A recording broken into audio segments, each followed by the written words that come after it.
আসসালামু আলাইকুম। গল্পের গপ্পতে আপনাদের স্বাগতম। আমি মিতুল। বিশ্ব সাহিত্যের রত্নভান্ডার থেকে বিভিন্ন স্বাদের রোমাঞ্চকর গল্প নিয়ে সাজানো আপনাদের এই গল্পের গপ্প। এখানে কিশোর গোয়েন্দা, অ্যাডভেঞ্চার, ভৌতিক, অলৌকিক, হাস্যরস, রূপকথা সহ নানা রকম গল্প পরিবেশন করা হয়। আজকে আপনারা শুনবেন বাংলাদেশের কিশোর গোয়েন্দা সিরিজের জনপ্রিয় লেখক রকিব হাসানের সৈকতের সাবধান তার দ্বিতীয় পর্ব। প্রথম পর্ব যারা শোনেননি এখনো, তাদের জন্য পর্বটির লিংক ডেসক্রিপশন বক্সে দেওয়া আছে। আর যারা শুনেছেন তাদেরকে ধন্যবাদ জানিয়ে শুরু করছি। প্রথম পর্বে যা হয়েছিল তার সংক্ষেপে বলছি। মুসা ও জিনা তাদের পরিবার সহ স্ট্যান্ডি হলোতে বেড়াতে এসেছে। রবিন পা ভেঙেছে ও কিশোর ইয়ার্ডের কাজের চাপে আসতে পারেনি তাদের সাথে। স্ট্যান্ডি হলোতে পরিচয় হলো লীলা ও জনের সাথে। মুসা ও জিনাদের প্রতিবেশী এবং বন্ধু রিকি দিন দিন দুর্বল ও ফ্যাকাশে হয়ে যাচ্ছে। রিকি ও জিনার স্বভাবে এলো পরিবর্তন। হঠাৎ কি যে হচ্ছে স্যান্ডি হলোতে, মুসার কাছে এ যেন এক দুর্বোধ্য রহস্য। তার পরবর্তী কাহিনী এখন শুরু করছি। আপনারা শুনছেন সৈকতে সাবধান তার দ্বিতীয় পর্ব। খুব ভোরে ঘুম ভেঙে গেল মুসার। ঘামে ভেজা চাদরটা গায়ের উপর থেকে টান মেরে সরিয়ে ফেলে উঠে বসলো। নেমে এসে দাঁড়ালো জানালার কাছে। পাখি ডাকছে, পূবের আকাশে ধূসর আলোর আভাস। ভোর হচ্ছে। কটা বাজলো? জোরে জোরেই নিজেকে প্রশ্ন করলো সে। চোখ ফেরালো বাড়ির দিকে। 5:30। নীরবে ঘোষণা করলো যেন ঘড়িটা। ঘুম ভালো হয়নি। সারা রাত ছটফট করেছে, এপাশ ওপাশ করেছে। মনের মধ্যে কি জানি কি কেন একটা অশান্তি। রিকির কথা ভেবে, জিনার কথা ভেবে। দুজনের আচরণই বিস্ময়কর রকম বদলে গেছে। সন্ধ্যায় সৈকত থেকে ফিরে জিনাকে ফোন করেছিল সে। খুব ব্যস্ত ছিল লাইনটা। সারাক্ষণ এঙ্গেজ টোন। ডিনারের পর আবার করেছে। ধরেছে জিনার আম্মা। জিনা ঘরে নেই, বেরিয়েছে। নিশ্চয়ই রনের সঙ্গে। শঙ্কিত হয়ে ভেবেছে মুসা। আশঙ্কাটা কিসের বুঝতে পারছে না। জিনার সঙ্গে ভালো মতো কথা বলতে হবে ঠিক করেছে সে। গলদটা কোনখানে জানা দরকার। চোখের সামনেই ফর্সা হতে লাগলো আকাশ। পাখির কলরব বাড়ছে। এখন বিছানায় ফিরে যাওয়ার কোনো মানে হয় না। ঘুম আর আসবে না। তার চেয়ে সৈকতে গিয়ে কিছুক্ষণ দৌড়াদৌড়ি করে এলে অস্থির মনটা শান্ত হতে পারে। আলমারি খুলে একটা কালো রঙের স্প্যান্ডেক্স বাইসাইকেল শর্টস বের করে পরল। পায়ে ঢোকালো রানিং শু। দক্ষ হাতে কয়েক টানে বেঁধে নিল ফিতে দুটো। বাইরে বেরিয়ে নিঃশব্দে টেনে নিল দরজাটা। ভোরের শীতল বাতাস শিশিরে ভেজা। এক সারি কটেজের পাশ দিয়ে দৌড়াতে শুরু করলো। সাগরের দিক থেকে আসছে নোনা শুটকির গন্ধ। সৈকতের কিনারে এসে পানিকে একপাশে রেখে গতি বাড়িয়ে দিল সে। কালচে ধূসর আকাশের ছায়া পড়েছে পানিতে। কালির মতো কালো লাগছে পানি। ওকে এগোতে দেখে চারিদিকে দৌড়ে সরে যাচ্ছে সিগাল। বেশি কাছাকাছি এলে তীক্ষ্ণ চিৎকার করে আকাশে উঠে পড়ছে। নির্জন সৈকত। কেউ বেরোয়নি এত ভোরে। শরীরচর্চা যারা করে অথবা বহুমূত্র কিংবা রক্তচাপের রোগী, তারাও নয়। সে একা। ক্রমশ উজ্জ্বল হতে থাকা দিগন্তরেখার কাছে একটা জাহাজের কালো অবয়ব চোখে পড়ছে। কোনো ধরনের বার্জ হবে।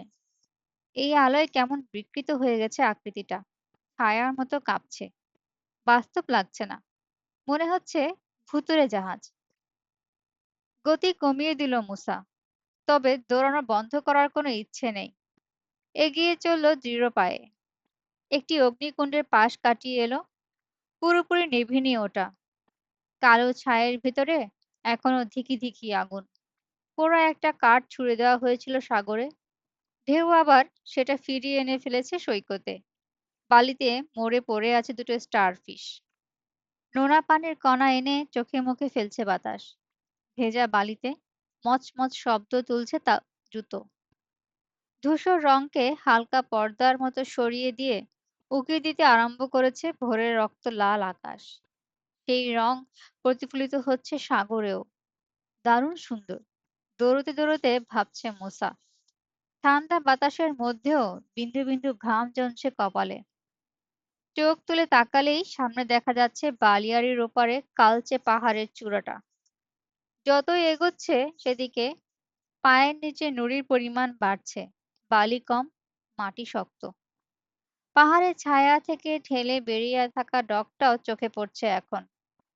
আরো এগোতে ডগের কাছে পানিতে কি যেন একটা ভাসতে দেখা গেল। কোনো ধরনের ছোট নৌকা। দূর থেকে ভালো মতো বোঝা যাচ্ছে না। পানিতে লাল রোদের ঝিলিমিলি। স্পষ্ট হচ্ছে জিনিসটা। একটা নৌকার পাশে ডুবছে ও ভাসছে। তিমির বাচ্চা নাকি? তীরের কাছে এসে অল্প পানিতে আটকে পড়েছে, নাকি মরে যাওয়া বড় কোনো মাছ? ডকের কাছে এসে দাঁড়িয়ে গেল। দৌড়ে আসার কারণে হাঁপাচ্ছে। হাত দিয়ে কপালে ঘাম মুছে জিনিসটা কি দেখার জন্য এগিয়ে গেল। কয়েক পা গিয়েই যেন হোঁচট খেয়ে দাঁড়িয়ে গেল। গলার কাছে আটকে আসতে লাগলো দম। পানিতে উপুর হয়ে পড়ে আছে একজন মানুষ। দুই হাত দুই পাশে ছড়ানো। ভঙ্গিটা মোটেও স্বাভাবিক না। কোনো চিন্তা ভাবনা না করেই পানিতে নেমে পড়ল মূসা। গোড়ালি ডুবে গেল ঠান্ডা পানিতে। উত্তেজনায় জুতার খোলার কথা মনেও ছিল না। ভিজে গেছে। এখন আর খুলেও লাভ নেই। মানুষটার কোমর ধরে টান দিল। বেশ ভারী। মুখের দিকে না তাকিয়ে কাঁধে তুলে নিল। বয়ে নিয়ে এলো তীরে। শুইয়ে দিল বালিতে। প্রায় নগ্ন দেহটা কাটাকাটিতে ভরা। ডকের কাছে ধারালো পাথরে ক্রমাগত বাড়ি খেয়ে খেয়ে এই অবস্থা। একটা কাঁটা থেকেও রক্ত বেরোচ্ছে না। মুখ দেখার জন্য চিৎ করে শুয়েই চিৎকার করে উঠল মূসা। রিকি! দ্রুত একবার পরীক্ষা করেই নিশ্চিত হয়ে গেল মারা গেছে রিকি। ডুবলো কি করে? সাঁতার তো ভালোই জানতো। নাকি ভাটার সময় নেমেছিল পানিতে, স্রোতে টেনে নিয়ে গেছে, জোয়ারের সময় আবার ফেলে গেছে সৈকতে? রিকি মৃত। নিজের অজান্তেই হাঁটু ভাঁজ হয়ে গেল মূসার। পা ছড়িয়ে বসে পড়ল বালিতে। চোখ বুজে এলো। ওর চেয়ে কোনো অংশে খারাপ সাঁতারু ছিল না রিকি। ডোবার কথা নয়, যদি তীব্র ভাটার সময় না নেমে থাকে। কিন্তু রাতের বেলায় নামতে গেল কেন সে? কেন রিকি? কেন নামলে? চোখ খুলে আচমকা চিৎকার করে উঠল মূসা। চোখে লাগছে কমলা রঙের রোদ। আবার মুদে ফেলল চোখ। কতক্ষণ এভাবে বসেছিল সে বলতে পারবে না। মানুষের কথা শুনে দ্বিতীয়বার চোখ মেলল। এগিয়ে আসতে দেখলো দুজন জেলেকে। ৪ রাত পর। আবার ঘুম আসছে না মূসার। বিছানায় গড়াগড়ি করছে, ছটফট করছে। চাদরটা এলোমেলো, বালিশগুলো মেঝেতে। অনেক চেষ্টায় তন্দ্রার মতো যাও বা এলো, দুঃস্বপ্ন দেখতে লাগলো। রিকিকে দেখলো সে। অনেক বড় একটা সৈকত। ঝলমলে রোদে বালিকে লাগছে সোনালি। বড় বড় ঢেউ মাথা উঁচু করে রাজকীয় ভঙ্গিতে হেলে দুলে এসে আছড়ে পড়ছে সৈকতে। ভেঙে ছড়িয়ে পড়ছে মাথার করে আনা সাদা মুকুট। খালি পায়ে দৌড়তে দৌড়তে এসে হাজির হলো রিকি। পরনে কালো রঙের সাঁতারের পোশাক। পানির কিনার ধরে দ্রুত পায়ে দৌড়াচ্ছে। কোনো শব্দ হচ্ছে না। নিঃশব্দে উড়ে চলেছে যেন বালির উপর দিয়ে। তাকে ধরার জন্য দৌড় দিল মূসা। ফিরে তাকালো না রিকি। মূসাকে কাছে যেতে দিল না। মূসা এগুলে সে সেও গতি বাড়িয়ে দিয়ে সরে যায়। রোদে আলোকিত সৈকতেও রিকির মুখটা স্পষ্ট নয়। ছায়ায় ঢেকে রয়েছে যেন। Please Ricky! সামনে ঝুঁকে দৌড়াতে দৌড়াতে ভাবছে মূসা। একটু দাঁড়াও, তোমার চেহারাটা দেখতে দাও। তার অনুরোধেই যেন ফিরে তাকালো রিকি। চমকে গেল মূসা। আতঙ্কে বিকৃত হয়ে গেছে রিকির মুখ। ফেলে বেরোনো চোখ, মুখটা হা হয়ে আছে চিৎকারের ভঙ্গিতে। হঠাৎ কালো হয়ে এলো আকাশ। বিশাল ছায়া পড়ল সৈকতে। ছায়াটা অনুসরণ করে চলল রিকিকে। এত জোরে ছুটেও কিছুতেই ওটার সঙ্গে পেরে উঠছে না সে। এখনো রোদের মধ্যেই রয়েছে রিকি, তবে দ্রুত দূরত্ব কমিয়ে আনছে ছায়াটা, যেন ওকে গ্রাস করার জন্যই ছুটে আসছে। দৃষ্টি স্বচ্ছ হয়ে আসছে মুসার, বুঝতে পারলো ছায়াটা মেঘের নয়, হাজার হাজার কালো প্রাণী সূর্যকে ঢেকে দিয়ে এই অবস্থা করেছে। কালচে বেগুনি পাখা দুলিয়ে উঠছে ওগুলো, ওড়ার তালে তালে উঠানামা করছে মাথাগুলো, তীক্ষ্ণ চিৎকারে কান ঝালাপালা করছে। বাদুড়ের ঝাঁক তাড়া করেছে রিকিকে, হাজার হাজার বাদুড় ডানা ঝাপটে, প্রায় গা ঘেঁষাঘেঁষি করে কালো চাদর তৈরি করে সূর্যকে ঢেকে দিয়েছে। ছায়ায় ঢাকা পড়েছে সৈকত, ওদের তীক্ষ্ণ চিৎকার ঢেউয়ের গর্জনকেও ঢেকে দিয়েছে। গাল বেয়ে ঘাম গড়িয়ে পড়ছে রিকির, চোখ বুজে ফেললো সে, কিন্তু মুখটা খোলাই রইলো আতঙ্কে। থেমো না রিকি, মোসা বলল, দৌড়তে থাকো। কিন্তু কুলোতে পারলো না রিকি, ধরে ফেললো ওকে বাদুড়েরা। হুমড়ি খেয়ে বালিতে পড়ে গেল সে, রাতের অন্ধকারের মতো ছেকে ধরলো ওকে বাদুড়গুলো। তারপর সব কালো। ঝাটকা দিয়ে বিছানায় উঠে বসলো মুসা, নিজের ঘরে রয়েছে দেখে স্বস্তির নিঃশ্বাস ফেললো। জানালা দিয়ে জানালা দিয়ে ভোরের ধূসর আলো ঢুকছে। বিছানা থেকে যখন নেমে দাঁড়ালো সে, তখনও ঘুম পুরোপুরি কাটেনি, চোখে লেগে রয়েছে দুঃস্বপ্নের রেশ। অনিশ্চিত ভঙ্গিতে জানালার দিকে এগোলো সে, কানে বাজছে যেন বাদুড়ের তীক্ষ্ণ চিৎকার। চোখের সামনে দেখছে বাদুড়ের মেঘ, বাদুড়ের ঝাঁক, সৈকতের বালিতে হুমড়ি খেয়ে পড়া রিকিকে কালো চাদরের মতো ঢেকে দিয়েছে। জানালার চৌকাঠে ভর দিয়ে দাঁড়িয়ে যেন ভয়ঙ্কর সেই দুঃস্বপ্নের অত্যাচার থেকে রেহাই পাওয়ার চেষ্টা চালালো সে। কিন্তু বাদুড় দেখলো কেন? স্বপ্ন বিশ্বাস করে না সে।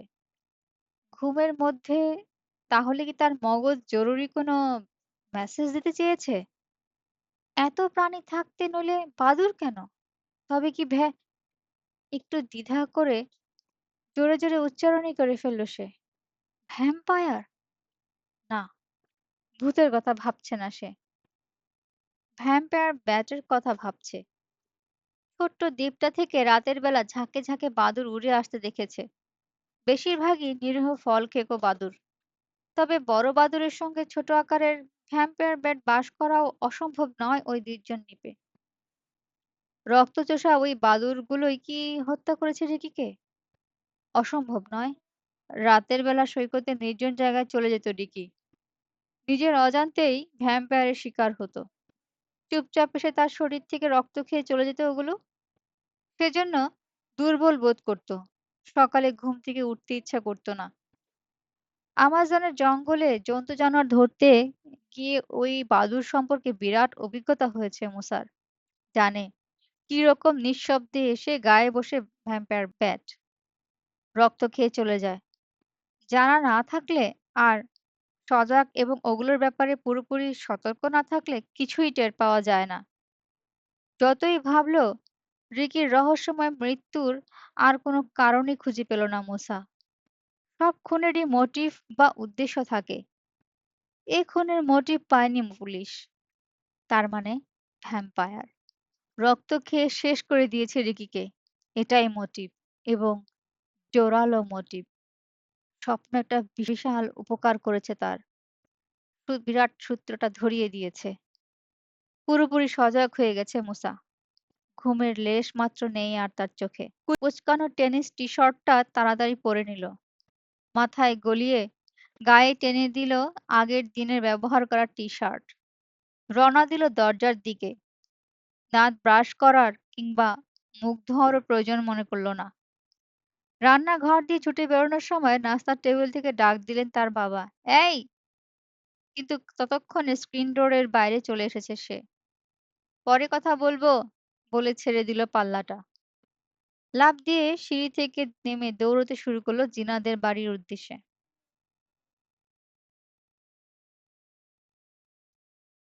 ধূসর রং আকাশের, বাতাস ভেজা ভেজা, কনকনে ঠান্ডা, বালি ভেজা। তার মানে আগের রাতের বৃষ্টি হয়েছিল। বৃষ্টির শব্দ শুনতে পায়নি সে, বাইরের কোনো শব্দই তার কানে ঢুকতে দেয়নি ভয়াবহ ওই দুঃস্বপ্ন। প্রথমে সাগরের ঢেউয়ের গর্জন, তারপর বাদুড়ের বাঁশির মতো তীক্ষ্ণ চিৎকার। Vampire bat. জিনাকে গিয়ে বলতে হবে। বলবে সত্যটা জেনে গেছে সে। ঝলমলে রোদ ছিল, আকাশটাও নীলও ছিল। তারপরেও রিকির মৃত্যুর পর গত ৪টা দিন কেমন যেন ধূসর, বিষণ্ণ কুয়াশায় ঢেকে দিয়েছিল সবকিছু। মনটা ভীষণ খারাপ ছিল বলেই মুসার কাছে মুসার কাছে দিনগুলো এরকম লেগেছে। ঘটনার ছবিগুলো অস্পষ্ট হয়ে আসছে তার মনে। কেবল চিৎকার আর শব্দগুলো গেঁথে রয়েছে স্পষ্ট। রিকির বাবা-মায়ের বুক ভাঙা কান্না, পুলিশের ভারী ও চাপা কণ্ঠ, সৈকতে বেড়াতে আসা ছেলেমেয়েদের চমকে চমকে ওঠা ভীত কথাবার্তা। গত ৪ দিনে জিনার সঙ্গে মাত্র একবার দেখা হয়েছে তার। জিনা অস্বাভাবিক আচরণ করেছে তার সঙ্গে।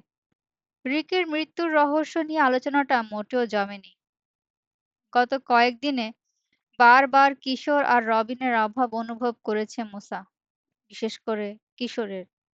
এখন ওর এইখানে থাকাটা বড় দরকার ছিল। টেলিফোনে যোগাযোগের চেষ্টা করেছে। রবিনকে পাওয়া গেছে। ব্যান্ডেজ খোলা হয়েছে, তবে ঠিকমতো হাঁটাচলা করতে সময় লাগবে। আরো কিছুদিন বিশ্রাম নিতে বলেছেন ডাক্তার। ইয়ারে পাওয়া যায়নি কিশোরকে। ২ ব্যাভারিয়ান ভাইয়ের একজন বরিস জানিয়েছে রাশেদ পাশার সঙ্গে বাইরে গেছে সে পুরনো মাল আনতে। কখন ফিরবে তার কোনো ঠিক নেই। হতাশ হয়ে লাইন কেটে দিয়েছে মুসা। জিনার সঙ্গে আলোচনা জমাতে না পেরে সরে এসেছিল মুসা। ভেবে অবাক হচ্ছিল কি হয়েছিল রিকির। এত রাতে সাগরে নেমেছিল কেন? মারা গেল কেন? ওই অবেলায় শুধু শুধু সাঁতার কাটতে নেমেছিল রিকি, এটা বিশ্বাস করতে পারছিল না মুসা। টাউন করোনার এটাকে দুর্ঘটনার মৃত্যুর রায় দিয়েই খালাস। কিন্তু মুসা এত সহজভাবে মেনে নিতে পারছিল না ব্যাপারটা। বুঝতেও পারছিল না কিভাবে মারা গেছে রিকি। তবে এখন জানে। স্বপ্ন তার প্রশ্নের জবাব দিয়ে দিয়েছে। সেই জবাবটা জিনাকেও জানাতে চলেছে সে। গ্রীষ্মা বাসগুলোর পেছন দিকে এগুচ্ছে। সাদা সাদা কটেজগুলো আঙিনার চওড়া সানডেক। ছড়িয়ে ছিটিয়ে আছে চেয়ার, একটা করে বড় ছাতা, আর তার নিচে টেবিল রয়েছে প্রতিটি আঙিনায়। রান্নাঘরের জানালা দিয়ে জিনাকে চোখে পড়ল। লাফ দিয়ে ডেকে উঠল মোসা। জিনা নাম ধরে ডাকতে ডাকতে চলে এলো পেছনের দরজার কাছে। অবাক হয়ে মুখ তুলে তাকালো টেবিলে বসা জিনা। ক্যারি আন্টি এঁড়ো থালা বাসন পরিষ্কার করছেন। দৌড়ে আসার পরিশ্রমে হাঁপাচ্ছে মোসা। ক্যারি আন্টি জানতে চাইলেন, নাস্তা করেছো? টেবিলে রাখা প্যানকেকের থালাটা দেখালেন তিনি। কিন্তু তাকে অবাক করে দিয়ে খাবারের দিকে এগোলো না মোসা। জিনাকে দেখছে। জানালার কাঁচের ভেতর দিয়ে আসা ধূসর আলোয় ফ্যাকাশে লাগছে ওর মুখ। জিনা, তোমার সঙ্গে কথা আছে। নীরবে উঠে দাঁড়ালো জিনা। এগিয়ে গেল দরজার দিকে। ওর পিছু পিছু ডেকে বেরিয়ে এলো মুসা। কথাটা জানানোর জন্য অস্থির। সাগর থেকে বয়ে আসছে ঠান্ডা বাতাস। আকাশে ভারী মেঘ অনেক নিচে নেমে এসেছে। ডেকের রেলিং এ হেলান দিয়ে গাছপালার দিকে তাকিয়ে রইল জিনা। ওর পাশে এসে দাঁড়ালো মুসা। শার্টের নিচের অংশটা উপরে টেনে তুলে দিয়ে সেটা কপালে ঘাম মুছল। গন্ধ হয়ে গেছে শার্টটায়। নাক কুচকালো। তাড়াহুড়োয় আলমারি থেকে ধোয়া শার্ট বের করে পরার কথা মনে ছিল না। আগের দিনেরটাই পরে চলে এসেছে। তবে এই নিয়ে মাথা ঘামালো না। কেমন কাটছে তোমার? মেঘলা আকাশের নিচে গাছপালার কালো মাথার দিকে তাকিয়ে কিছুটা লজ্জিত স্বরেই যেন জিজ্ঞেস করলো জিনা। মুসা বলল, ভালো না। জিনা বলল, আমারও না। ভূমিকা শুরু করলো মুসা। অস্বস্তি বোধ করছে। ও যা বলবে সেটা যদি জিনা বিশ্বাস না করে, হাসাহাসি করে।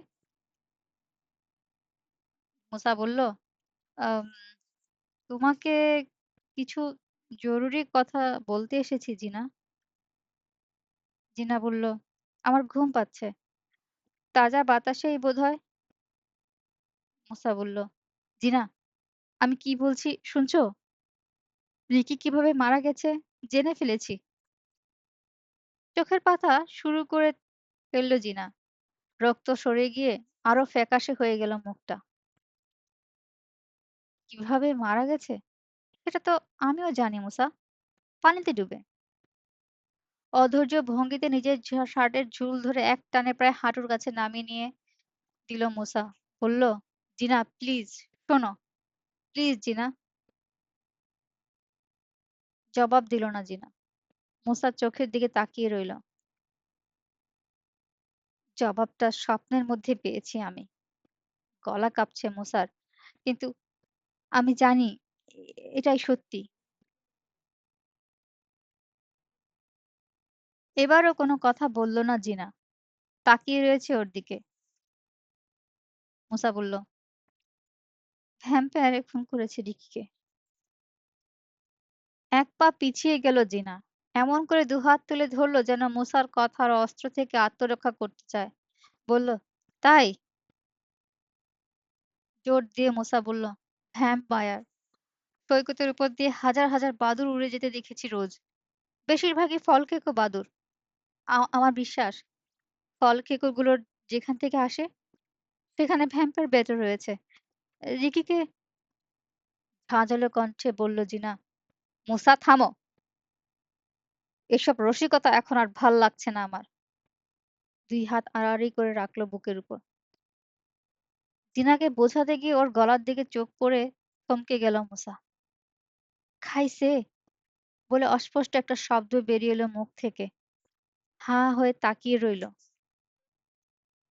নানা রকম ভাবনা নানা রকম ভাবনা খেলে যেতে শুরু করলো মাথায়। অদ্ভুত সব ভাবনা। সেগুলো বলতে গেলে পাগল বলবে লোকে। উল্টাপাল্টা দেখছি নাকি আমি, ভাবলো সে। ওগুলো মশার কামড়। জনের কথা মনে পড়লো তার। জন, এমন কি হতে পারে? ভ্যাম্পায়ার ব্যাট নয়, আসল ভ্যাম্পায়ারের কবলেই পড়েছে জিনা। জন কি ড্রাকুলার মতো মানুষরূপী সত্যিকারের রক্তচোষা ভূত? মাথাটা গরম হয়ে যাচ্ছে। আমি বোধহয় পাগল হয়ে যাচ্ছি, ভাবতে লাগলো মুসা। আবার যেন দুঃস্বপ্নের ঘোরেই কথা বলতে লাগলো মুসা। স্বপ্নে কি দেখেছি আমি, শোনো। মগজে ঘুরপাক খাচ্ছে চিন্তাগুলো। মুসা বলল, বাদুড়ের তাড়া খেয়ে দৌড়ে পালাচ্ছিল রিকি, আর আর বাদুড়গুলো। ফেটে পড়ল জিনা। থামো মুসা, বললাম তো ভাল লাগছে না আমার। জিনার রাগের পরোয়া করলো না মুসা। বলল, কিন্তু আমি যা বলছি ঠিকই বলছি। বোঝার চেষ্টা করো যেটা। ওই বাদুড়গুলো যত নষ্টের মূল। রিকি, ওর গলায় এত বেশি কাটাকুটি ছিল, তার মধ্যেও। রাগে শক্ত হয়ে গেছে জিনার শরীর। বলল, আহ, থামো না, দয়া করে তোমার বকবকানি থামাও।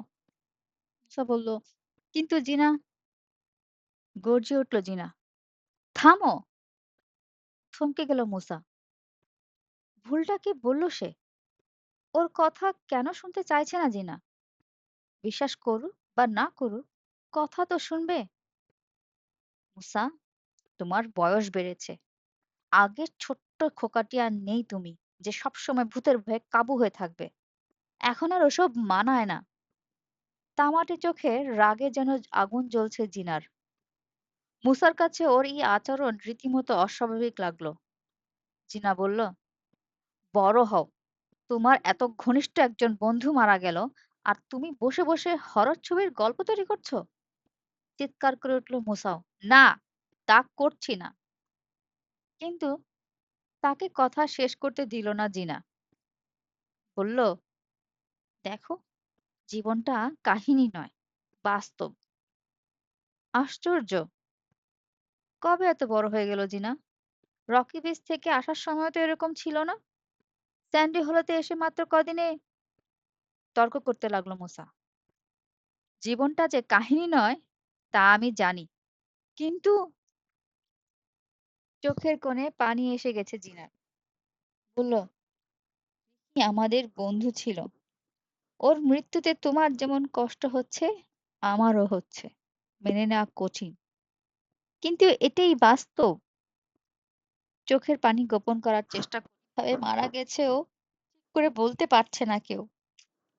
মানতে না চাইলেও না মানো, তাই বলে ভ্যাম্পায়ারের গল্প, ওই ছেলে মানুষের গল্প দয়া করে আমাকে শোনানোর চেষ্টা করো না আর। মুসা বলল, লেকচার তো একখান ভালোই দিয়া গেলে, কিন্তু জিনা। থেমে গেল মুসা। আর কি বলবে? তাকিয়ে আছে জিনার গলার দাগ দুটোর দিকে। বিড়বিড় করে বলে ফেললো নিজেকেই, জন একটা ভ্যাম্পায়ার। জিনাকে শোনানোর জন্য বলেনি, কিন্তু শুনে ফেললো জিনা। হাত দিয়ে চোখের পানি মুছে জ্বলন্ত চোখে তাকালো। কি বললে? পাগল হয়ে গেছো তুমি। আমার সামনে থেকে সরো, তোমাকে সহ্য করতে পারছি না। ঝাটকা দিয়ে ঘুরে দাঁড়ালো জিনা। গটমট করে রওনা হলো ঘরে ঢোকার জন্য। মুসাও ঢুকতে গেল। দরজার কাছ থেকে তাকে ঠেলা দিয়ে সরিয়ে দিল জিনা। বলল, না, আসার দরকার নেই, যাও। আর কোনোদিন আসবে না এখানে। তোমার মুখও দেখতে চাই না। ভেতরে ঢুকে গেল জিনা। ক্যারিয়ানটি বোধহয় নেই এখনো ঘরে, কিংবা ওদের কথা শুনতে পাননি। তাই কোনো রকম প্রশ্নের মুখোমুখি হতে হলো না। ফোঁস করে একটা নিঃশ্বাস ফেলে ঘুরে দাঁড়ালো মুসা। নেমে এলো ডেক থেকে। ক্লান্ত, চিন্তিত ভঙ্গিতে ফিরে চলল। সামনে দিয়ে দৌড়ে পার হয়ে গেল দুটো খরগোশ। দেখলই না যেন সে। বৃষ্টি শুরু হলো। প্রথমে বড় বড় ফোঁটায়, কয়েক সেকেন্ডের মধ্যেই অঝরে ঝরতে শুরু করলো। মাথা নিচু করে ধীরে ধীরে হাঁটছে মোসা। বৃষ্টিতে কোনো প্রতিক্রিয়া হলো না। দুশ্চিন্তায় বৃষ্টির চেয়ে অনেক ভারী হয়ে আছে যেন মগজ। পানি আর কাদায় জুতো পরে ছপ ছপ শব্দ তুলছে। ওর তারের মতো চুলগুলোকে নরম করতে পারছে না পানি, লেপ্টে দিতে পারছে না। তবে শার্টটা ভিজে চুপচুপে হয়ে লেগে গেছে গায়ের সঙ্গে। ভাবতে ভাবতে চলছে সে। জিনা ঠিকই বলেছে, ছেলে মানুষই, উদ্ভট চিন্তা। ভ্যাম্পায়ারের কথা কি করে ভাবতে পারলো? কিশোর হলে এরকম ভুতুড়ে ভাবনা কক্ষনো ভাবতো না। ভ্যাম্পায়ারের কথা না ভেবে বাস্তব কিছু আবিষ্কার করত। কিন্তু ভ্যাম্পায়ার ভূত অবাস্তব হলেও ভ্যাম্পায়ার বাদুড় তো বাস্তব। ওরা রক্ত খেয়ে রেখে, তাহলে জিনার গলায় দাগ কেন? ভ্যাম্পায়ার ব্যাড রক্ত খেলে তো ওরকম দাগ রেখে যায় না। মাথাটা আবার গরম হয়ে যাচ্ছে। এক পাশের গাছগুলোর দিকে মুঠো তুলে ঝাঁকালো সে, যেন শাসালো ওগুলোকে। বৃষ্টি আর বাতাসে নুয়ে নুয়ে যাচ্ছে গাছের মাথা। ঘাড় বেয়ে বৃষ্টির পানি অঝরে ঝরে পুরো ভিজিয়ে দিয়েছে পিঠ। শীত লাগলো ওর, গায়ে কাঁটা দিল। আবার ভাবতে লাগলো ভ্যাম্পায়ারের ভাবনা। জিনার গলার দাগ দুটো নিয়ে ভাবলো, কাকে সন্দেহ করবে? জনকে, না ভ্যাম্পায়ার ব্যাটকে? নীলচে আলোর বিকেলে গভীর ঘুম থেকে ধীরে ধীরে জেগে উঠল জন। কফিনের ভেতরে হাত নাড়ানোর জায়গা নেই। তার মধ্যেই আড়মোড়া ভাঙল কোনো মতে। ডালার বড় বড় ফুটোগুলো দিয়ে আলো আসছে, তবে এত কম, বোঝাই যায় বাইরে দিনের আলো শেষ। বড় করে হাই তুলে ডালায় ঠেলা দিল সে। ক্যাঁচ ক্যাঁচ আওয়াজ তুলে উপরে উঠে গেল ডালাটা। উঠে বসে চারপাশে তাকালো। তারপর বেরিয়ে এলো কফিন থেকে। হালকা স্যান্ডেলের শব্দে ফিরে তাকালো সে। ওপাশের ঘর থেকে দরজা দিয়ে এ ঘরে ঢুকলো লীলা। বলল, কি খবর? ঘুম তাহলে ভাঙলো? জন বলল, তুমি এত আগে জেগেছো কেন? লীলা বলল, খিদে, বড্ড খিদে, সহ্য করতে পারছি না। পেটে খিদে নিয়ে কি ঘুম আসে? জন বলল, কি আর করা, সহ্য করতেই হবে। আগেই তো বলা হয়েছে আমাদের, এরকমই ঘটবে। লীলা বলল, তা হয়েছে, নাম লিখিয়েছি পিশাচের খাতায়। এখন যে আর বাঁচি না। জন বলল, আর কোনো উপায় নেই, চালিয়ে যেতেই হবে। একবার যখন ফাঁদে পা দিয়েছি, আর যে মুক্তি নেই। এখন বেরোতে গেলে ক্রাউন ড্রাকুলারের বিশ্বাস হারাবো। আর তার বিশ্বাস হারালে কি ঘটে, সে তো নিজের চোখেই দেখেছো। বেশি ভাবনা চিন্তা না করে তৈরি হয়ে নাও। বেরোতে হবে। টিকিট তো একটাকে দিয়েছো শেষ করে। আজ কি করবে? লীলা বলল, দেখি, নতুন কাউকে ধরার চেষ্টা করতে হবে। জন বলল, কাকে? পরিচিত কাউকে? লীলা বলল, ঠিক করিনি এখনো, ভেবে দেখতে হবে। উঁচু ঘাসের মধ্যে দিয়ে বালিয়াড়ির দিকে হাঁটতে হাঁটতে জিজ্ঞেস করলো টনি, সারাটা দিন কি করে কাটালে? সারাদিন বৃষ্টি হয়েছে, ঘাসের ডগায় পানি লেগে আছে, হাঁটতে গেলে নাড়া লেগে পায়ে পড়ে পা ভেজে। মুসার মনে হলো বোকামি হয়ে গেছে, শর্টস না পরে জিন্স পরে আসা উচিত ছিল। বিড়বিড় করে বন্ধুর কথা জবাব দিল, কিছুই না। আসলেই কিছু করেনি সে। বেশিরভাগ সময় লিভিং রুমের জানালা দিয়ে বাইরে তাকিয়ে থেকেছে, পায়চারি করেছে, রিকির লাইটারটা বের করে হাতে নিয়ে দেখেছে, স্বপ্নের কথা ভেবেছে। জিনা ওর কথা না শুনে তাড়িয়ে দেওয়ায় দুঃখ পেয়েছে। লাইটারটা এখনো হাতেই রয়েছে ওর, রাখতে ভালো লাগছে, বন্ধুর একমাত্র স্মৃতি। স্যান্ডেলে ডগা দিয়ে খোঁচা দিয়ে দিল টনি, বলল, বালিশ শুকিয়ে যাচ্ছে দেখেছো? কত তাড়াতাড়ি! কি আশ্চর্য, তাই না? সারাটা দিন ধরে বৃষ্টি হলো, আর কত সহজেই না সেটা শুষে নিল বালি। সাগরের দিকে তাকালো মুসা। সন্ধ্যার শুরুতে মেঘগুলো ছাড়া ছাড়া হয়ে গেছে, রাতের আকাশ পরিষ্কার হয়ে গেছে, দিগন্তে ফ্যাকাশে চাঁদের চারপাশ ঘিরে পানির একটা নীলচে বৃত্ত তৈরি হয়েছে। মুসাকে জবাব দিতে না দেখে জিজ্ঞেস করলো টনি, কি ভাবছো এত? টান দিয়ে একটা ঘাসের ডগা ছিঁড়ে নিয়ে দাঁতে কাটতে শুরু করলো মুসা। টনি বলল, কি বলছো না যে? এই মুসা! মুসা বলল, কি বলবো? টনি বলল, যা ভাবছো। মুসা বলল, বললে বিশ্বাস করবে না, হয় হাসবে, নয়তো জিনার মতো রেগে গিয়ে দর্শন শোনাতে শুরু করবে। টনি বলল, মানে? মুসা বলল, স্বপ্ন দেখে একটা কথা মাথায় এসেছিল, জিনাকে বলতে গিয়েছিলাম, দূর দূর করে খেয়ে দিয়েছে আমাকে। আমি ওরকম কিছু করব না, নিশ্চিন্তে বলে ফেলো, বলল টনি। তাও দ্বিধা করতে লাগলো মুসা। টনির চাপাচাপিতে শেষে বলতে বাধ্য হলো স্বপ্নের কথা, রিকি কিভাবে মারা গেছে সেই সন্দেহের কথা, ভ্যাম্পায়ার ব্যাটের কথাই শুধু বলল সে। জনকে যে ভ্যাম্পায়ার ভাবছে এই কথা চেপে গেল। নিজে হাসলো না টনি। হাসবেই তো, ছেলে মানুষের মতো কথা বললে কে না হাসে? তুমিও বললে ছেলে মানুষ। জানো, আপনি অনেক বড় বড় সমস্যার সমাধান করে দিয়েছে, আর অনেক যুদ্ধ। হাত তুললো টনি, বলল, থামো থামো, ওসব আমি জানি, ওগুলো ছিল সব বাস্তব। মুসা বলল, আর এটা অবাস্তব, এটা বলবে তো? কিন্তু টনি, ভুলে যেও না, রিকির মৃত্যুটা বাস্তব। টনি বলল, কে ভুলে যাচ্ছে? রিকির মৃত্যুটা বাস্তব, আর বাস্তবের কারণেই যেটা ঘটেছে, পানিতে ডুবে। তুমি কি ভেবেছ জিনা আর আমি তোমার কথা শুনে লাফিয়ে উঠবো? ভ্যাম্পায়ারের রক্ত শুষে খেয়ে খেয়ে খতম করে দিয়েছে রিকিকে, দারুণ এই আবিষ্কারের জন্য তোমাকে বাবা দিব, পিঠ চাপড়াবো? টনির দিকে তাকিয়ে রইল মুসা, আহত স্বরে বলল, জিনাকে আমি বলতে গিয়ে বোকামি করে ফেলেছি, এটা ঠিক। সেই দুঃখ ভোলার জন্য কারোর উপর নির্ভর করতে চেয়েছিলাম, সে তুমি। কিন্তু তুমিও যে এভাবে হাসাহাসি শুরু করবে! হাসি মুছে গেল টনির মুখ থেকে। তাড়াতাড়ি বলল, সরি, তোমাকে দুঃখ দেওয়ার জন্য বলিনি কিন্তু। মাথার উপর ডানা ঝাপটানোর শব্দে মুখ তুলে তাকালো মুসা। দুটো বাদুড় উড়ে চলেছে বালিয়াড়ির দিকে। ঘাসের ডগা চিবোচ্ছে টনি। কথা অস্পষ্ট, কথা স্পষ্ট হলো না। বলল, বিজ্ঞানের ক্লাসে স্যার বলেছেন বাদুড় খুব ভালো প্রাণী। পরিবেশগত ভারসাম্য রক্ষার জন্য ওদের প্রয়োজন আছে। ক্ষতিকর পোকামাকড় খেয়ে ওরা আমাদের উপকার করে। বাদুড়ের মল দিয়েও ভালো সার হয়।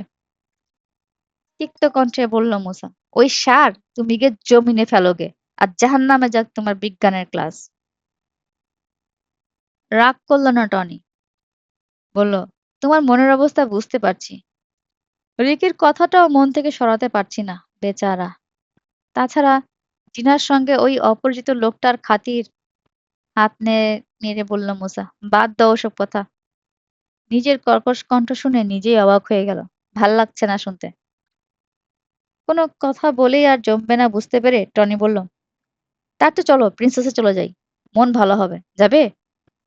মাথা নাড়ল মুসা। বলল, না, তুমি যাও। আমি বরং হাঁটাহাঁটি করে মগজটা সাফ করা যায় কিনা দেখি। হতাশ ভঙ্গিতে মাথা নাড়ল টনি। বলল, ঠিক আছে, মন ভালো করার চেষ্টা করতে থাকো তুমি, আমি গেলাম। জোরে জোরে হাঁটতে শুরু করলো সে। কিছু দূর গিয়ে মুসার দিকে ফিরে হাত নাড়ল একবার।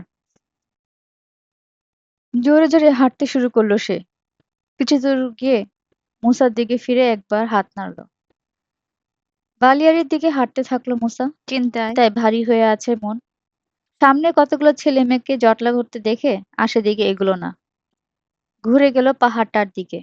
রাতের পরিষ্কার আকাশের পটভূমিতে বিশাল একটা স্তম্ভের মতো লাগছে পাথরের কালো চূড়াটা। জিনার কথা ভাবলো। সকালে হয়তো ওর মেজাজ খারাপ ছিল, সেজন্য কোনো কথা শুনতে চায়নি। আবার কি যাবে ওকে বোঝাতে? না, যাবে না। সঙ্গে সঙ্গে বাতিল করে দিল ভাবনাটা। গিয়ে কোনো লাভ নেই। ওর কথা শুনবে না জিনা। কিন্তু ওকে বোঝানোর চেষ্টা করতেই হবে। জন যে ভ্যাম্পায়ার, এ বিশ্বাসটা মনে বদ্ধমূল হচ্ছে ক্রমেই। ওর খপ্পর থেকে জিনাকে সরিয়ে আনতে না পারলে সাংঘাতিক বিপদে পড়ে যাবে জিনা। আনমনে ভাবতে ভাবতে পাহাড়টার দিকে এগিয়ে চলল সে। গভীর চিন্তায় ডুবে না থাকলেও আরো আগে দেখতে পেত। চোখে পড়তেই থমকে দাঁড়ালো। কাঁপুনি শুরু হয়ে গেল বুকের মধ্যে। একটা উঁচু বালির ঢিবিতে পড়ে আছে কালো মতো কি যেন, নিথর। হায় সে, কি ওটা? আবার লাশ? আতঙ্কে স্তব্ধ হয়ে নিচু ছায়ায় ঢাকা বালিয়াড়ির দিকে তাকিয়ে আছে মোসা। ঘুরে দৌড় দিতে ইচ্ছে করছে। জিনিসটা কি দেখার কৌতূহলও দমন করতে পারছে না। ভয় আর কৌতূহলের লড়াই চলল দীর্ঘ একটা মুহূর্ত। কৌতূহলেরই জয় হলো। পায়ে পায়ে এগোতে শুরু করলো সে। কাছে পৌঁছেই দেখলো মানুষই, তবে মৃত নয়। কালো আঁট-সাঁট পোশাক পরা মেয়েটা বসে আছে বালিয়াড়ির উপর, দু পা জড়ো করে, হাঁটুতে থুতনি ঠেকিয়ে। ডাকলো সে, লীলা, লীলা। জবাব দিল না মেয়েটা। লীলা। জোরে ডাক দিয়ে আরেক পা আগে বাড়ল মুসা। ভয় কাটেনি এখনো, পা কাঁপছে। তবু সাড়া দিল না মেয়েটা। বালিয়াড়ির একেবারে একেবারে কাছে এসে আবার ডাক দিল মুসা, এই লীলা। অবশেষে মুখ তুলল লীলা। আবছা অন্ধকারেও চকচক করছে তার গালের পানি। কাঁদছিল। এক এক পা পিছিয়ে গেল মুসা, বিব্রতকর অবস্থা। বলল, ও, সরি। কি করে সামাল দিবে বুঝতে পারছে না। আর কোনো কথাও খুঁজে না পেয়ে আবার বলল, সরি। ওর দিকে তাকিয়ে কয়েকবার চোখ মিটমিট করল লীলা। চিনতে অনেক সময় লাগলো তার। দ্বিধান্বিত মনে হলো ওকে, যেন নিজের গভীর বেদনা ও গভীর ভাবনায় হারিয়েছিল।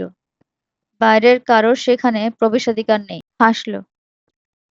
জোর করে দুই হাত তুলে ডলে ডলে মুছল চোখের পানি। গালের পানি মুছল। থেমে থেমে বলল লীলা, ও, তুমি। চিনতে পারিনি। নিজের হাত দুটো তুলে রেখেছে মুসা। ওগুলো নিয়ে কি করবে যেন দ্বিধায় পড়ে গেছে। অবশেষে দুপাশে ঝুলিয়ে দিল। জিজ্ঞেস করল, তোমার কি হয়েছে লীলা?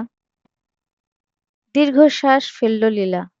বলল, হাহ, জানি না, খালি কান্না পাচ্ছে।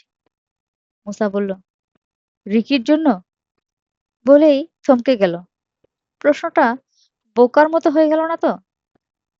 মানে, আমি বলতে চাইছি। লীলা বলল, রিকির জন্যেই। সৈকতে, শহরে, যেখানে যাই মনে হয় এই বুঝি সামনে পড়ল রিকি। এই বুঝি ডেকে উঠল হাই করে। আমি বিশ্বাস করতে পারছি না ও নেই। ওর এ ধরনের কিছু ঘটবে দুঃস্বপ্নেও ভাবিনি। কাউকে এভাবে মরতে দেখিনি তো, লাশই দেখিনি কখনো। লীলার দিক থেকে আস্তে করে পানির দিকে মুখ ফিরালো মোসা। বলল, বুঝতে পারছি। আমিও বিশ্বাস করতে পারছি না। খুব খারাপ লাগছে আমারও। ও আমার বন্ধু ছিল। জবাব দিল না লীলা। বিষণ্ণ ভঙ্গিতে মাথা নাড়তে নাড়তে উঠে দাঁড়ালো। কাপড়ে লেগে যাওয়া বালি ঝাড়লো। ধীর পায়ে নেমে এসে দাঁড়ালো মুসার সামনে। এত কাছে, ওর নিঃশ্বাস পড়তে লাগলো মুসার মুখে। লীলা বলল, বন্ধু হিসেবে ও যে কি ছিল তোমার কাছে সে তো বুঝতেই পারছি। আমার সঙ্গে মাত্র কদিনের পরিচয়, তাতেই যে কষ্ট লাগছে আমার। আবার চোখ দিয়ে পানি বেরিয়ে এলো লীলার। গাল বেয়ে গড়াতে লাগলো। বলল, সহ্য করতে পারছি না। লীলার চোখ থেকে চোখ সরাতে পারছে না মুসা। সম্মোহন করে ফেলা হচ্ছে যেন ওকে। মুসা বলল, হ্যাঁ, ও খুব ভালো মানুষ ছিল। হাত তুলল লীলা। এলোমেলো চুল সরালো মুখের উপর থেকে। একটু বেশিক্ষণে হাতটা উঠে রইল ওর আর মুসার মুখের মাঝখানে। একটা মিষ্টি গন্ধ ঢুকলো মুসার নাকে। কিসের বুঝতে পারল না সে। পারফিউমেরই গন্ধ হবে হয়তো। মাথাটা চক্কর দিয়ে উঠল মুসা। এমন লাগছে কেন? আগের রাতে ভালো ঘুম হয়নি। সারাদিনে অতিরিক্ত দুশ্চিন্তা করেছে, হয়তো সেজন্যই খারাপ লাগছে। জোর করে লীলার চোখ থেকে চোখ সরালো মুসা। বলল, কাল রাতে কেন যে সাঁতার কাটতে নেমেছিল রিকি বুঝলাম না। লীলা বলল, আমিও না। মুসা বলল, ও কিন্তু খুব শান্তশিষ্ট ছিল। মাথার ঘোর লাগা ভাবটা ঝাড়া দিয়ে সরানোর চেষ্টা করতে লাগলো মুসা। বলল, রাত দুপুরে হঠাৎ এরকম একটা কাণ্ড করার মতো স্বভাব ছিল না।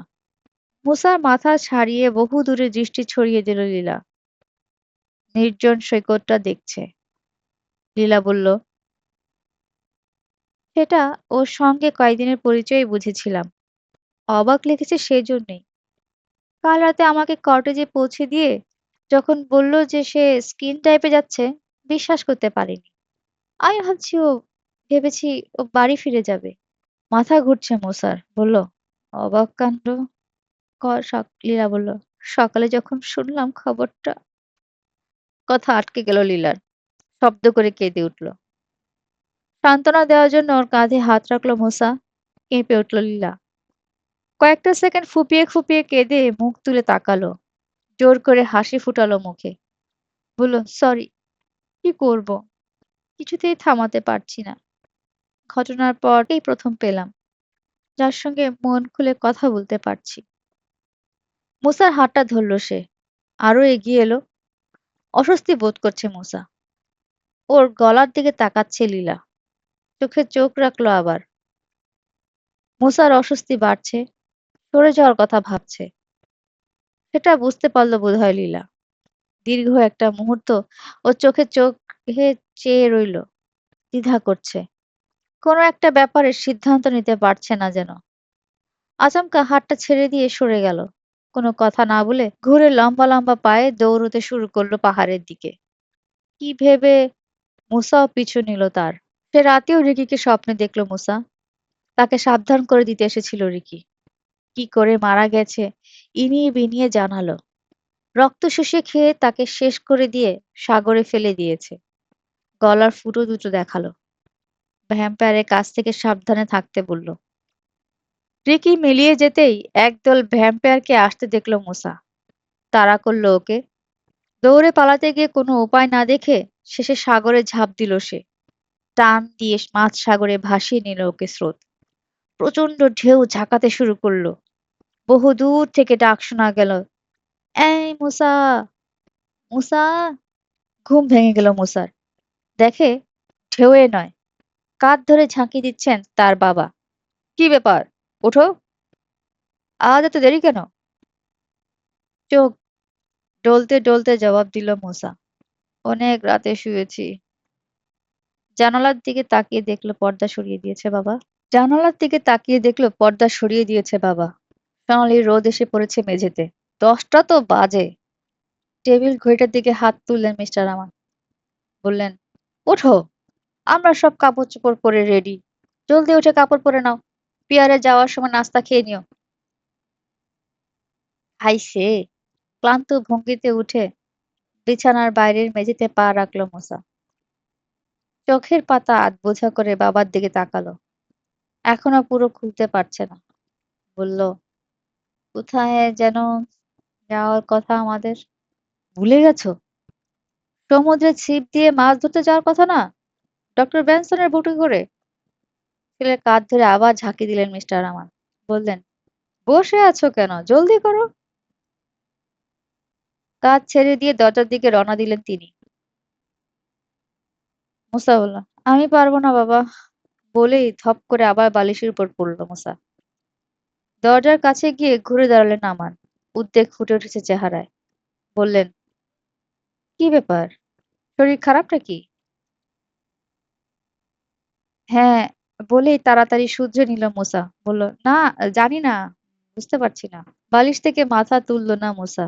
বলল, ভীষণ ক্লান্ত লাগছে বাবা। অসুস্থ হয়নি এখনো, তবে মনে হয় হব। জীবাণু ঢুকে লেগেছে। মিস্টার আমান বললেন, মুখটাও তো কেমন সাদা সাদা লাগছে। বোটে করে খোলা সাগরে ঘুরলে ঠিক হয়ে যাবে, চলো ওঠো। দু পা এগিয়ে এলেন আমান। বললেন, কি হয়েছে তোমার? জ্বর নাকি? মুসা বলল, না বাবা, আমি পারবো না। তোমরা যাও, আমি শুয়ে থাকি। ঘুমিয়ে নিলে ঠিক হয়ে যাবে। চিন্তিত ভঙ্গিতে দীর্ঘ একটা মুহূর্ত ছেলের দিকে তাকিয়ে রইলেন আমান। ঘড়ির দিকে তাকালেন। বললেন, দেরি হয়ে যাচ্ছে। সত্যি যাবে না?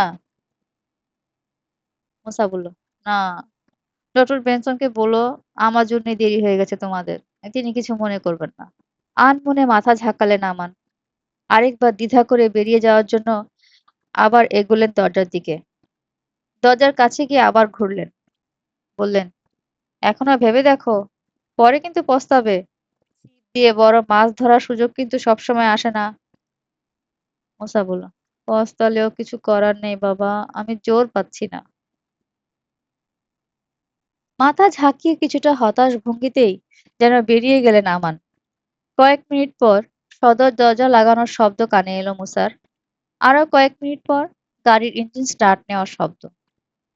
কিছুক্ষণ একভাবে পড়ে থাকার পর আস্তে আস্তে মাথাটা সোজা করলো মুসা। ভীষণ ভারী লাগছে। গত রাতের কথা মনে পড়ল। লীলার মুখোমুখি দাঁড়িয়ে থাকার সময় একটা বিচিত্র গন্ধ ঢুকেছিল নাকে। বৌ করে উঠেছিল মাথাটা।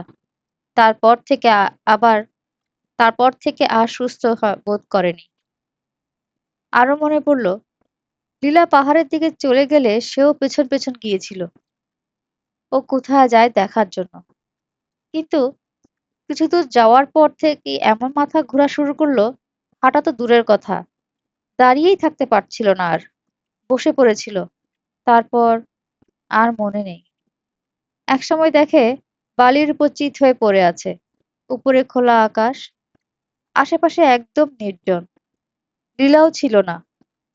উঠে টলতে টলতে কোনো মতে বাড়ি ফিরে এসেছে। বিছানা থেকে নেমে বাথরুমে চলল। পা টলছে, পেটে মোচড় দিচ্ছে। আগের রাতের মতো বেহুশ হয়ে যাওয়ার ভয়ে আতঙ্কিত হয়ে পড়ল। বাথরুমে ঢুকে সিঙ্কের উপর মুখ নামালো। হর করে বেরিয়ে আসতে লাগলো পেটে যা ছিল। পাক পাক করতে করতে আর হেঁচকি দিতে দিতে পেট ব্যথা হয়ে গেল। গলা চিড়ে গেল। পেটে আর কিছুই অবশিষ্ট রইল না। মনে হচ্ছে নাড়ি ভুড়ি সব গিঁট বেঁধে গেছে। বন বন করে মাথা ঘুরছে। কপালে ঠান্ডা ঘাম। বাথরুমের ঠান্ডা মেঝের উপর বসে পড়ল সে। কয়েক মিনিট পর গিঁট বাঁধা অবস্থাটা সামান্য কমল। চোখের সামনে বাথরুমের দেয়াল ঘোরাও বন্ধ হয়েছে। সচকিত হলো সে। নষ্ট করার মতো আর সময় নেই। টিনাকে সাবধান করতে হবে। বোঝাতেই হবে ওকে কি মস্ত বিপদে পড়েছে সে। জনের কথা বলতে হবে। হঠাৎ কি মনে হতে তাড়াতাড়ি উঠে বেসিনে আয়নার সামনে এসে দাঁড়ালো। নিজের গলায় দেখলো দাগ আছে কিনা। নেই। আহ, বাঁচলো। কিন্তু তাহলে মাথাটা ঘুরলো কেন? বেহুশ হলো কেন? মিষ্টি গন্ধটার কথা মনে পড়ল। এরকম গন্ধ ছড়িয়েই কি মানুষকে মাতাল করে ভ্যাম্পায়ার ভূত? অবশ করে দেয় শরীর, যাতে নিরাপদে রক্তপান করতে পারে? তার মানে সে বেঁচে গেছে কোনোভাবে। হয়তো চলে যাওয়ার পর কোনো কারণে আর ফিরে আসেনি লীলা, রক্ত খায়নি। তাহলে গলায় দাগ থাকতোই, দাঁতের দাগ থাকতোই। দাঁত ব্রাশ করলো সে, চোখে মুখে ঠান্ডা পানি ছিটে দিল, একটা বেদিং স্যুট পরে নিল তাড়াতাড়ি। হাত পা কাঁপছে এখনো, তবে ভ্যাম্পায়ারের রক্ত খেয়ে কাহিল করে রেখে যাওয়ার ভয়টা কেটে গেছে। রান্নাঘরে নেমে এলো সে, রিসিভার কানে ঠেকিয়ে জিনাদের নম্বরে ফোন করলো। অধৈর্য হয়ে অপেক্ষা করতে লাগলো। রিং হচ্ছে, একবার, দুবার, রিং হয়েই চলেছে, ধরলো না। তার মানে কেউ বাড়ি নেই। না, প্লিজ, চিৎকার করে অনুরোধ করলো সে, ধরো, কথা আছে তোমার সঙ্গে। কাউন্টারে ঠেস দিয়ে দাঁড়িয়েছে মুসা, কানে রিসিভার ঠেকানো, ওপাশে বেজেই চলেছে ফোন। টিনা, প্লিজ। কিন্তু কেউ ধরল না তার অনুরোধে সাড়া দিয়ে। দ্রুত নাস্তা সেরে নিয়ে আবার জিনাদের বাড়িতে ফোন করলো মুসা। জবাব পেল না। অনেক শক্তি ফিরে পেয়েছে শরীরে। জিনাকে শহরে খুঁজতে চলল সে। খুব গরম একটা দিন, 90-এর ঘরে তাপমাত্রা। এই অঞ্চলের জন্য গরমটা বেশি। শহরে আসতে আসতেই ক্লান্ত হয়ে গেল মুসা। মেইন স্ট্রিটের আশেপাশে সব জায়গায় খুঁজে কোথাও না পেয়ে সৈকতে রওনা হলো। ওখানেও পাওয়া গেল না তাকে। বাড়িতে ফিরে এসে সারাটা দিন কাটিয়ে দিল কাউচে শুয়ে। কয়েক মিনিট পর পরই উঠে জিনাদের বাড়িতে ফোন করলো। রিং এর পর রিং হতে থাকলো, কিন্তু কারো কোনো সাড়া পাওয়া গেল না। কেউ ধরলো না ফোন। বিকেলে আবার শহরে গেল সে, জিনাকে খোঁজার জন্য। সি ব্রিজ রোড ধরে যাওয়ার সময় কানে এলো একটি পরিচিত কণ্ঠ। আই মুসা! ফিরে তাকালো সে। প্রায় দৌড়ে এলো টনি। বলল, তারপর কি খবর? গতি না কমিয়ে জবাব দিল মুসা, ভালো। গাছের আড়ালে নেমে যাচ্ছে সূর্য, কিন্তু গরম এখনো বেশ। বাতাসের আর্দ্রতাও বেশি। চামড়া চুলকাচ্ছে মুসার, শরীরটাও লাগছে বিস্মন ওজন। মুসার সঙ্গে তাল রাখতে হিমশিম খাচ্ছে টনি। বলল, সৈকতে খুঁজে এলাম তোমাকে, যা গরম পড়েছে, ভাবলাম ওইখানেই থাকবে, এখানে আশা করিনি। শুকনো গলায় মুসা বলল, তুমিও এখানে থাকবে ভাবিনি। আর্কেডের এয়ার কন্ডিশনে ঠান্ডা ফেলে সৈকতে গেলে কি বুঝে? আস্তে আস্তে বলল টনি, যেতাম না, কি যেন খারাপ হয়ে গেছে ওদের, মেরামত করছে। আগের রাতে পুরো ঘটনা বলল না মুসা। বলল, টনি, আমার শরীরটা ভালো নেই, বেশি কথা বলতে ইচ্ছা করছে না। সময় নষ্ট না করে জিনাকে খুঁজে বের করতে হবে। কি ঘোর বিপদে রয়েছে সে বোঝানো দরকার। টনির সঙ্গে দেখা না হওয়াটাই এখন ভালো ছিল। টনি বলল, হ্যাঁ, তোমাকে দেখে অসুস্থই লাগছে। মুসা বলল, কিরকম? মুখ শুকনো, বিধ্বস্ত, আর চোখে মুসার দিকে তাকিয়ে আড়ষ্ট হাসি হাসল। ভ্যাম্পায়ার নাকি? দাঁড়িয়ে গেল মুসা। বলল, কি বলতে চাও? টনি বলল, না মানে, কাল যে বললে আবার ভ্যাম্পায়ারের সঙ্গে সাক্ষাৎ হয়েছিল নাকি, কি যেন নাম? লীলা, তোমার রক্তও খেয়েছে নাকি? মুসা বলল, না, এমনিতেই শরীর খারাপ, জ্বর টর হবে, ভাইরাস। হাসিটা মুছে গেল টনির মুখ থেকে। বলল, মিথ্যা বলছো কেন মুসা? সত্যি সত্যি বলো তো, কি হয়েছে তোমার? জবাব না দিয়ে আবার হাঁটতে শুরু করলো। জবাব না দিয়ে আবার হাঁটতে শুরু করলো মুসা। পিছে পিছে চলল টনি। শেষ হয়ে এলো কটেজের সারি। সামনে ঘাসে ঢাকা মাঠ, যেটার ওপাশে শহর। দিনের আলো নিভে আসছে দ্রুত। হারিকেনের চাবির মতো চাবি ঘুরিয়ে ক্রমে কমিয়ে দেওয়া হচ্ছে আলোটা। দিগন্তে নেমে যাওয়া সূর্য বেগুনি আকাশে প্রচুর লাল রং গুলে দিয়েছে। জিজ্ঞেস করলো টনি, কাল রাতে কার্নিভালে যাবে? আমার কয়েকজন বন্ধু প্রথমে যাবে আর্কেডে, অন্ধকার হয়ে গেলে তখন যাবে কার্নিভালে। মুসা বলল, দেখি। কোনো আগ্রহ দেখালো না মুসা। জিনাকে চোখে পড়তে চিৎকার করে উঠল, এই জিনা! কয়েক গজ সামনে মাথা নিচু করে হাঁটছে জিনা, যেন কোনো জিনিস খুঁজতে খুঁজতে চলেছে রাস্তায়। গলা আরো চড়িয়ে ডাকলো মুসা। টিনা। মুসা মনোযোগ এখন ওর দিকে নেই বুঝে পরে দেখা হবে বলে এগিয়ে গেল টনি। দিনের পাশ কাটানোর সময় কেমন আছো জিনা বলে যাওয়ার অপেক্ষা না করেই হেঁটে চলে গেল। মুসাও দৌড়ে গেল জিনার দিকে। শোনো। থামলো জিনা। মুখ তুলে তাকালো। হাসি নেই মুখে। গম্ভীর। বলল, ও তুমি। বড়ই শীতল আচরণ। কেয়ারও করলো না মুসা। ওসব দেখার সময় নেই এখন। জিনার সঙ্গে কথা বলতে হবে। বোঝাতে হবে কি ঘটছে। অধৈর্য ভঙ্গিতে মুসার দিকে তাকালো জিনা। ম্লান আলোতেও ফ্যাকাশে লাগছে চেহারা। চোখে ক্লান্তির ছাপ। গলার দাগ দুটো দেখা যাচ্ছে। হাঁপাতে হাঁপাতে মুসা বলল, কথা আছে তোমার সঙ্গে। আমি সকাল থেকেই। হাত নেড়ে মুসার কথা যেন ঝেড়ে ফেলে দিল জিনা। বলল, আমার সময় নেই। কয়েক মিনিটের মধ্যে জনের সঙ্গে দেখা করার কথা। প্রায় চিৎকার করে উঠল মুসা। বলল, ওর ব্যাপারেই কথা বলতে চাই তোমার সঙ্গে। নিজেকে দেখেছো আয়নায়? গলার দাগ দুটো দেখেছো? মুহূর্তে রাগ চড়ে গেল জিনার। বলল, দেখো মুসা, আবার সেই এক প্যাচাল শুরু করো না। মুখ ঘুরিয়ে নিল সে। অনুরোধের সুরে বলল মুসা, 1 মিনিট জিনা। হাত রাখলো জিনার কাঁধ। মাত্র একটা মিনিট ধৈর্য ধরে আমার কথাটা শোনো। দীর্ঘ একটা মুহূর্ত চিন্তা করলো জিনা। বেশ, ঠিক 1 মিনিট। কিন্তু ভ্যাম্পায়ারের কথা যদি বলতে চাও, শুনবো না। মরিয়া হয়ে বলল মুসা। জিনা, আমি ভ্যাম্পায়ারের কথাই বলতে চাই। নিজের কণ্ঠস্বর স্বাভাবিক রাখার যথাসাধ্য চেষ্টা করছে। কিন্তু নিজের কণ্ঠস্বর স্বাভাবিক রাখার যথাসাধ্য করছে। জন একটা ভ্যাম্পায়ার। আমি জেনে গেছি। লীলাও তাই। ওরা দুজনেই ভ্যাম্পায়ার। শীতল কণ্ঠে জিনা বলল, গুড বাই মুসা। চোখ উপরে তুলে 2 হাত নেড়ে মুসাকে বিদায় হতে ইঙ্গিত করলো। মুসা বলল, জিনা শোনো প্লিজ। চিৎকার করে উঠল জিনা। বলল, না শুনবো না, যাও তুমি। মুসা বলল, কাল রাতে রিকি আমাকে বলেছে। ঝাটকা দিয়ে মুসার দিকে মুখ ফিরালো জিনা। বলল, কি বললে? মুসা বলল, কাল রাতে রিকি আমাকে বলল।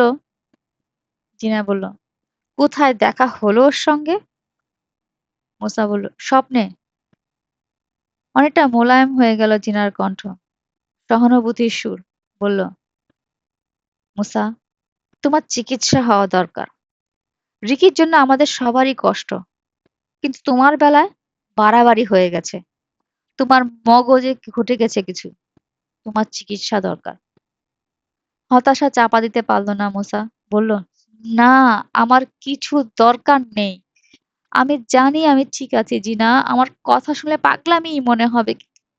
মুসার চোখে চোখ রেখে বলল জিনা, হ্যাঁ, পাগলই হয়ে গেছো তুমি। সেটা নিজে তুমি বুঝতে পারছো না।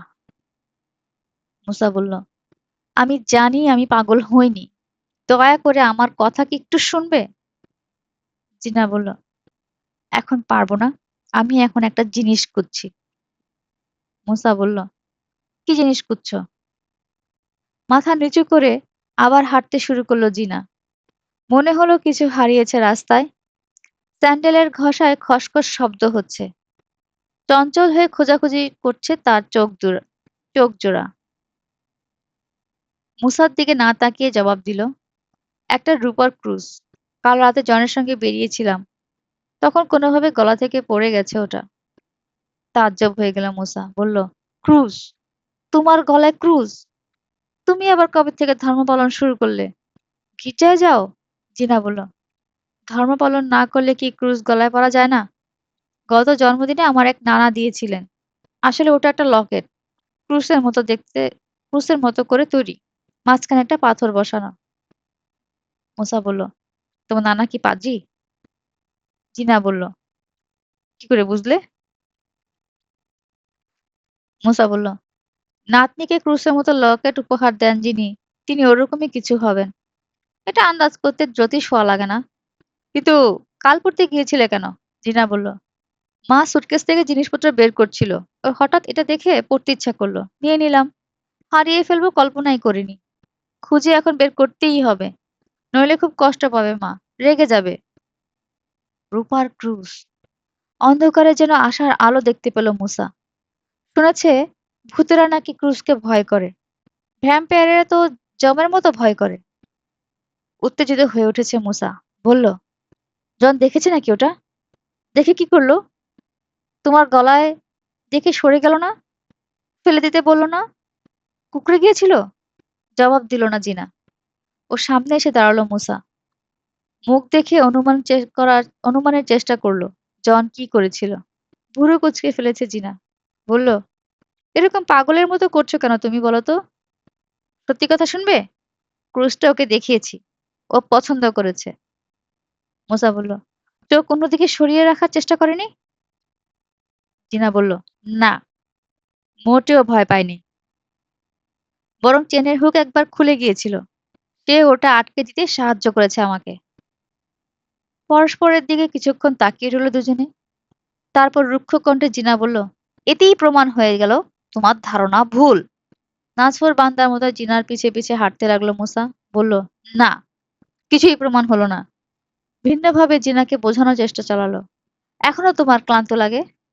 সকালে ঘুম থেকে উঠতে কষ্ট হয়? জিনা বলল, তোমার ওই বোকার মতো প্রশ্নের জবাব আমি দিব না। মুসার দিকে ফিরেও তাকালো না জিনা। হাল ছাড়লো না মুসা। হাল ছাড়লো না মুসা। দিনের বেলা কখনো দেখা হয়েছে জনের সঙ্গে? দেখা না করা ছুতো দেখায়নি? বলেনি দিনের জরুরি কাজ থাকতে পারে, থাকে বলে আসতে পারে না?